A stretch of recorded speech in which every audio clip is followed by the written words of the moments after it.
Look, I'm giving you a pass this time, okay? Just come back. I'll look the other way, just for now. What is this guy going on about? He must be clueless. Time to give him a dose of harsh reality. My name is Olivia, and I'm 32. Been married to my husband Mason for a year now. We met at a party, a casual get-together hosted by a friend. We hit it off, started dating like any other couple, and eventually tied the knot. We're not getting any younger after all. Mason's not the most exciting guy, but he brings a sense of peace. That's why I thought we'd make it till the end, till we're old and gray. We both work, so going hungry is not on the cards. Got married without overthinking. I handle most of the housework since we're both busy with our jobs. Mason never helps.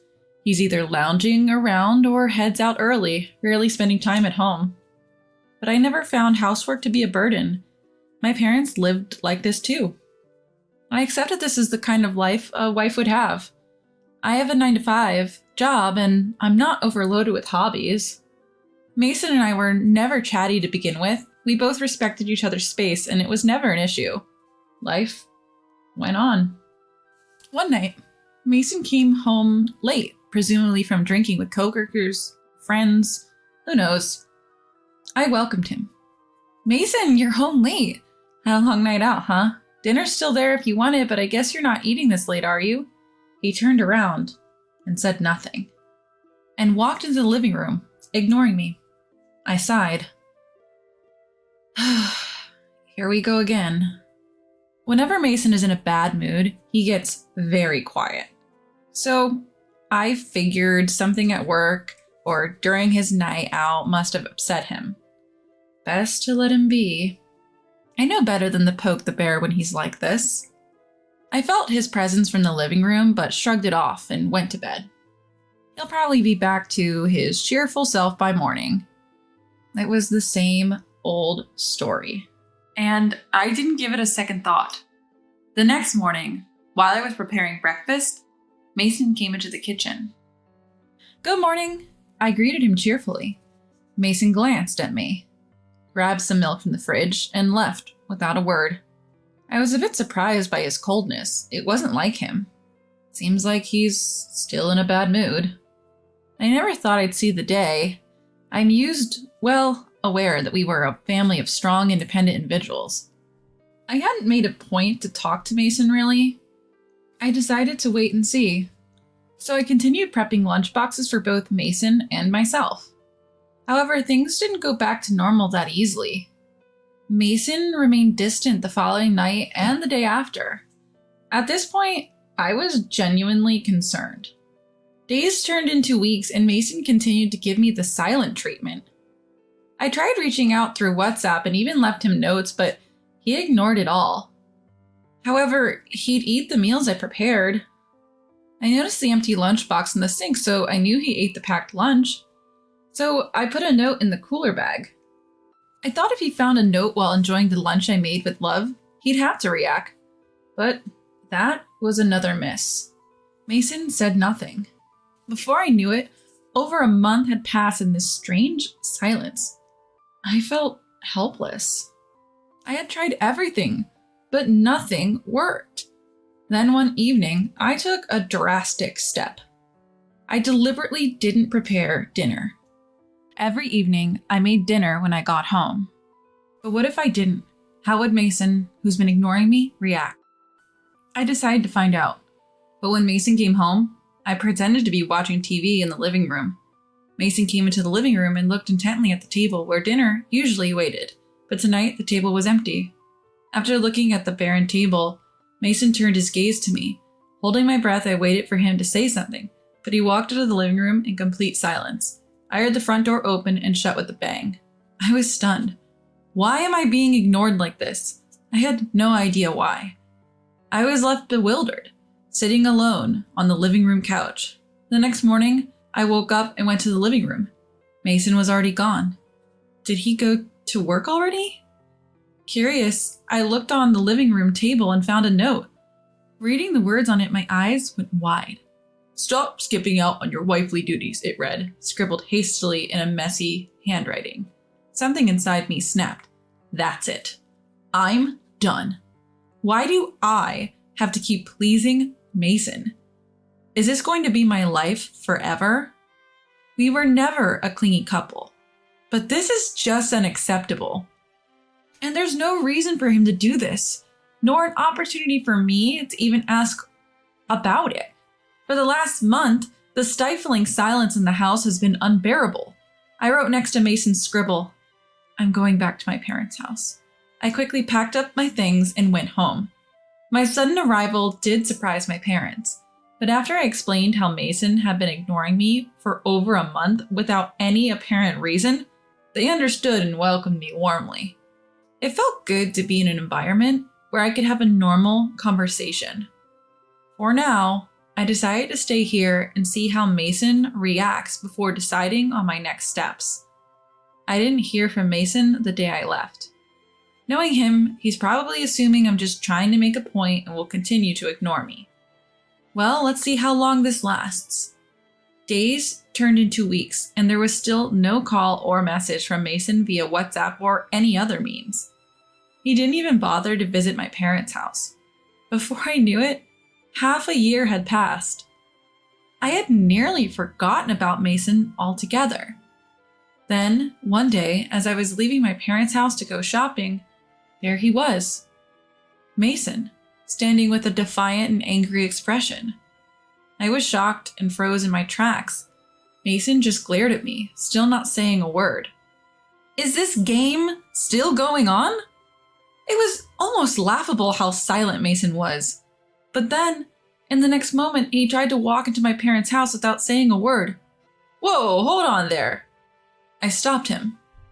Mason looked at me, his face a mix of anger and disbelief, but still silent. I warned. I said, don't just walk in. I will call the police. Finally, after more than 6 months, Mason spoke, a snide smile on his lips. Look, at you, getting all uppity with me? Since when do you get so high and mighty? Just because you're at your parents' house doesn't mean you can act like that, you know? I remember Mason being a bit rough around the edges, but not like this. Lost in thought, I was jolted back to reality when Mason suddenly erupted. What the hell are you thinking? You leave the house for half a year, enjoying yourself at your parents' home? Get a grip! Mason ranted on, then spread his arms out as if to say, I can't believe this. Look, I'll give you a break this time, right? Just come home, I'm willing to turn a blind eye, this time. Mason spoke so condescendingly. I calmly retorted, I think you're confused. You and I are strangers now, you know. Mason's face went blank, then turned beet red with rage. He started yelling again. What the hell are you saying? Did you lose your mind? We're married, aren't we? Stop messing around. His intense outburst silenced me for a moment, and he kept yelling, I'm saying I'll forgive you this time, so stop fooling around and pack your bags. At that moment, my own anger boiled over. He talks like he's doing me a favor by forgiving me, as if I've done something wrong. That infuriated me even more. Moreover, it seemed Mason had no clue what had happened in the last 6 months. Finally, I snapped at Mason, who was still yelling away. I received divorce papers from your mother, signed them, and already filed them with the court, so we're not married anymore, got it? We're strangers. Total strangers. Understand? I emphasized the word strangers, and Mason looked at me, his face drained of color. He seemed genuinely shocked. Here's what happened. A month after I moved back to my parents' home, my then mother-in-law, Helen, called me to a cafe near our house. We had never been close, and I hadn't seen her for a while. After brief pleasantries, she handed me an envelope. What's this? I asked, tilting my head. Open it. Even you will understand, she said. In response, I opened an envelope and pulled out the paper inside. It was a divorce petition, already signed and stamped by Mason. Confused, I looked at Helen. The eyes of his mother, who was glaring at me, were the same as Mason's, full of disdain. While putting the divorce petition back into the envelope, I asked his mother, So, is this Mason's doing? I asked her. Did he say anything to you about this? Helen let out an exaggerated sigh before answering. Oh, yes, he said plenty. Would you like to hear? I smiled at her and replied, yes, please go ahead. She launched into her story. According to her, Mason had been bad-mouthing me for a while now, saying that I was a useless and incompetent wife, who stopped doing any housework after we got married, that I quit my job and lazed around at home all day. And that whenever something didn't go my way, I would run back to my parents and act like a spoiled child. Helen's eyes never left mine as she spoke, and it was clear she believed every word of Mason's lies. There was no point in arguing with her, I thought. When she was done talking, Helen finally asked, So, what are you going to do? Not that I want to meddle, but you're being pretty awful, you know. By the time I walked out of that house, my mind was made up. I smiled and told her, if he wants a divorce, then that's what he'll get. Helen glared at me one last time, slapped some money on the table for her share, and walked out of the cafe. I went straight to my parents' house, signed the divorce papers, and submitted them to the court the very next day. While I was explaining all of this, Mason's face turned increasingly pale. It seemed he hadn't been informed by Helen at all, but honestly, I didn't care. After all, I had already entrusted Helen with the signed divorce papers. Mason must have had the same idea in mind, I figured. Once I finished telling my side, Mason blurted out in a panic. No, you've got it all wrong. I only filled out those divorce papers to keep my mom off my back. I never intended to submit them. They're invalid. Panicked or just confused, he started making no sense. And besides, you're the one who will suffer if we divorce, so let's go to the court right now and have them withdrawn. I gave Mason a cold stare, then tilted my head. Why would it be a problem for me if we got divorced? Mason suddenly grinned as if he had won. Think about your age. At your age with a divorce history, no one will want you. That's why I'm saying I'll take you back. This is for your benefit. You get it? I'm saying we can pretend the divorce never happened and you should be happy. I couldn't help but roll my eyes at his arrogance and delusional thinking. Listen, we're not kids. A divorce doesn't just get erased, and for the record, I'm already married to someone else. Mason's jaw dropped and he went silent. What? Really? Do you want me to repeat myself? I'm married to someone else. Mason, who had a look of disbelief, suddenly started making a fuss. That's a lie. You're just trying to look good, aren't you? You're making up stories to get me to go away, aren't you? You're really making a fool out of me, you know that? Such lies won't work. Well, if he wants to be a fool, that's his problem. As I was wondering how to explain to this idiot, a presence came from behind me and a man appeared at the entrance. The man looked at me and Mason alternately, looking confused. Mason, for his part, was surprised to see a stranger coming out of my parents' home and fell silent. When I looked at the man, he tilted his head and asked, Is something wrong? Feeling awkward, I smiled and turned to Mason. This is my husband, Noah. Noah greeted Mason with a slight skeptical nod. Mason took a step back and looked up at Noah. It made sense. Noah was a former national rugby player with an imposing physique. Overwhelmed by Noah's appearance, Mason suddenly started to make excuses. No, you've got it all wrong. My old boss told me, you've been married for about a year now and your wife might start to get a little uncomfortable. Better put her in her place. So I did. And guess what? Turns out he got dumped by his wife and kids. What a fool, right? I was just doing what he told me to do. I never wanted to do any of that stuff. You understand, right, Olivia? I looked at Mason with a gaze filled with disgust, fed up with his pathetic excuses. Mason looked puzzled, maybe because my reaction wasn't what he expected. Then Noah spoke up. Sorry, but could you leave immediately and never come back here? If you approach Olivia again, I'll call the police. As he said this, Noah firmly pushed Mason out of the doorway. Intimidated by Noah's force and determination, Mason fled the scene. For a while, we both remained wary, concerned that Mason might harbor a grudge and do something irrational. But days turned into weeks and we never heard from him again. One day, curiosity got the best of me, and I reached out to a mutual friend to inquire about Mason. We began by catching up on casual topics, but when I asked about Mason, our friend sighed and filled me in.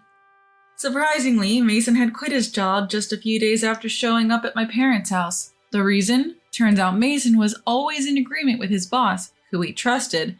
When the boss harassed subordinates at work, it became a big issue in the company.